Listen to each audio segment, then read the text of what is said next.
Swimming పూల్లో పడిపోయిన భరణికి గాయం. ఫస్ట్ రౌండ్లో శ్రీజ టీం గెలిచింది.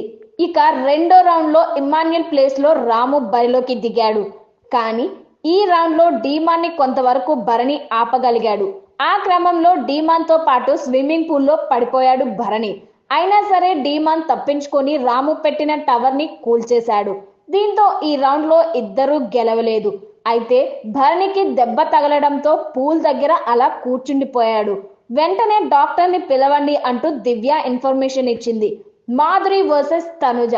ఇక్కడ మాధురి ఇచ్చిన డెసిషన్ తనుజకి నచ్చలేదు.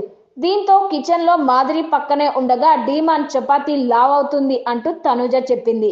అయితే డీమాన్ తో పాటు అక్కడ మాధురి కూడా చపాతీలు చేస్తుంది. దీంతో మేము హోటల్లో సర్వర్లు కాము, మేమేమైనా పనిచేసి వచ్చామా చపాతీలు పల్చగా లావుగా చేయడానికి అని మాధురి చెప్పింది.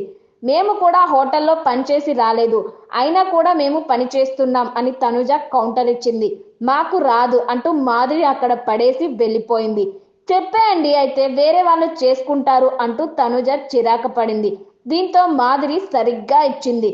తగ్గుతుంటే ఏదో అనుకుంటున్నావేమో, ప్రేమకి తగ్గుతున్నారని తెలుసుకో, ఏదో నువ్వు అరుస్తుంటే తగ్గట్లేదు అని మాధురి చెప్పింది.